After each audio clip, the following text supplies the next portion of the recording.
Hello guys, कैसे हैं आप लोग। Welcome back to invest like millionaires. दोस्तों, क्या सच में सोचने से अमीर बना जा सकता है?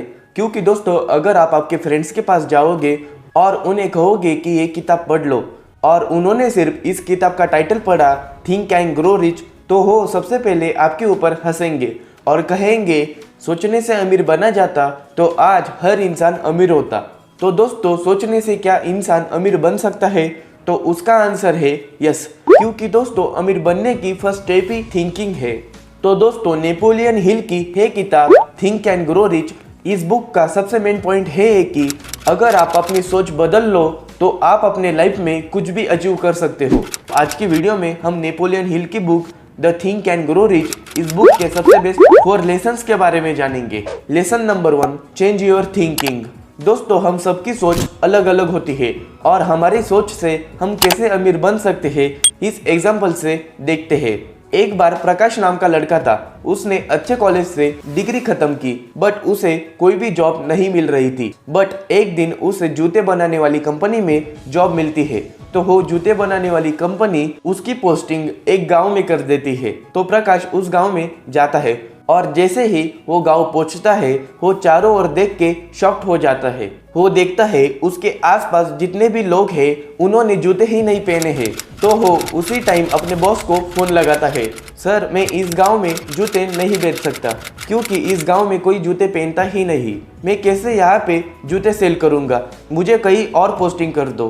तो उसका बॉस प्रकाश को वापस बुलाकर उसी गांव में दूसरे इंसान की पोस्टिंग करता है। और जैसे ही रोहित गांव पहुंचता है तो वो देखता है उसे कोई भी इंसान जूते पहना हुआ नहीं दिखता। और ये देखने के बाद रोहित भी शॉक्ड हो जाता है और वो भी उसी टाइम अपने बॉस को फ़ोन करता है। बट जैसे ही बॉस फ़ोन उठाते हैं तो रोहित बोलता है, सर यहाँ पे तो जूते कोई पहनता ही नहीं, यहाँ तो सब जगह जूते बेचने की अपॉर्चुनिटी है, आप मेरी पोस्टिंग प्लीज़ इसी गांव में रखना। और ये सुन के बॉस भी शॉक्ड रह जाते हैं। तो दोस्तों, इस एग्जाम्पल में जो प्रकाश और रोहित की थिंकिंग है वो एक दूसरे से एकदम डिफरेंट है, क्योंकि दोस्तों सबसे ज़्यादा मैटर यही करता है कि आप क्या सोचते हो। Lesson number 2, time protection.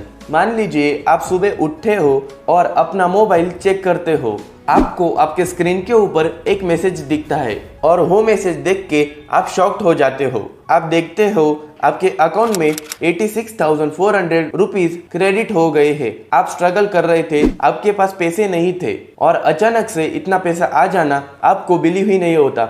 और तुरंत आप अपने दोस्तों को बताते हो तुम्हारा भाई अमीर हो चुका है, अभी तो मजे करेंगे। बट आपको दोबारा उसी नंबर से मैसेज आता है और इस बार उस मैसेज में लिखा है आपको इन पैसों को रात 12 बजे तक खर्च करना है, नहीं तो ये पैसे गायब हो जाएंगे। ये पढ़ के आप सोचते हो अभी क्या करना है, कहाँ पे मैं अपने पैसे खर्च करूँ।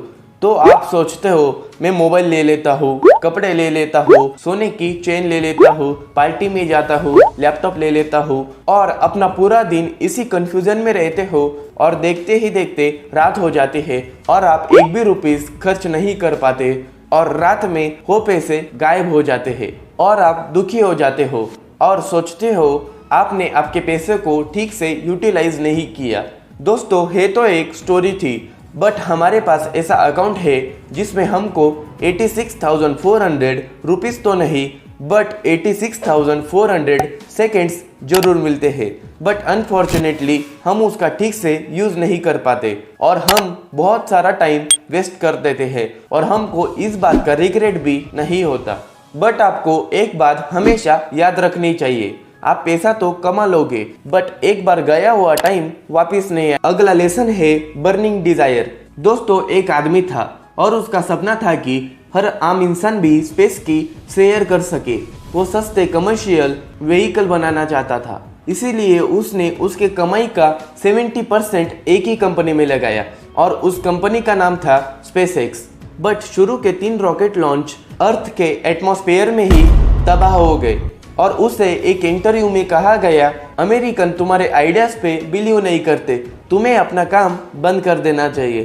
तब उसने कहा I will never give up. और तब उसके पास इतना ही पैसा बचा था कि वो और सिर्फ एक रॉकेट लॉन्च कर सके और वो भी रॉकेट सही से लॉन्च नहीं होता तो वो और उसकी कंपनी बर्बाद हो जाती। बट उसे अपने आइडियाज पर बिलीव था। फाइनली उसका फोर्थ रॉकेट लॉन्च एकदम सक्सेसफुल हो गया और उसके बाद नासा ने उसे $1.6 बिलियन का इन्वेस्टमेंट किया। जी हाँ दोस्तों, उसका नाम है इलॉन मस्क। तो दोस्तों, अगर हमको किसी काम को करना है तो सबसे पहले आपको उसको एग्जीक्यूट करना होगा। उसके लिए हमारे अंदर उस काम को करने के लिए बर्निंग डिजायर होनी चाहिए। और लास्ट लेसन है नो व्हाट यू वांट। दोस्तों, आपको अपने लाइफ में क्या चाहिए उसकी आपके माइंड में क्लियर इमेज होनी चाहिए, क्योंकि आप ऐसे ही किसी आइडिया के ऊपर काम नहीं कर सकते जिसका आपके पास कोई भी नॉलेज नहीं है। इसीलिए आपको किसी भी काम को करने के लिए परफेक्ट गोल्स होने चाहिए और उस गोल को अचीव करने के लिए क्लियर प्लानिंग होनी चाहिए। और दोस्तों, आपको ऐसा इंसान नहीं बनना है जिसका एम सिर्फ रिच बनना हो, महंगी गाड़ियों में घूमना हो और उसके लिए कोई भी प्लानिंग नहीं होना। दोस्तों, आपको बिजनेस ओनर्स और इन्वेस्टर जैसा सोचना है, जैसे कि वॉरेन बफेट। दोस्तों, वॉरेन बफेट ने भी अपने यंग एज में एक गोल बनाया था कि वो 30 की एज तक मिलीनियर जरूर बनेंगे और उसके साथ उन्होंने अपने फ्रेंड्स से वादा भी किया था कि अगर ऐसा नहीं हुआ तो मैं ओमा की सबसे बड़ी बिल्डिंग से जंप कर दूंगा। बट इस गोल को कंप्लीट करने के लिए उनके पास प्लानिंग और स्ट्रेटजी थी। वैसे ही दोस्तों, अगर आपको पता है कि आपको क्या अचीव करना है तो आप उसे एक दिन जरूर अचीव कर लोगे। दोस्तों, ये 4 लेसन्स थे थिंक एंड ग्रो रिच के। इस बुक की लिंक आपको डिस्क्रिप्शन और कमेंट बॉक्स में मिल जाएगी। अगर आपको इस वीडियो से वैल्यूएबल इंफॉर्मेशन मिली होगी तो कमेंट करके ज़रूर बताइए। फाइनली, अगर आपको वीडियो अच्छा लगा तो लाइक कीजिए और ऐसे ही फाइनेंशियल वीडियोस देखने के लिए चैनल को सब्सक्राइब और पेज को फॉलो कीजिए।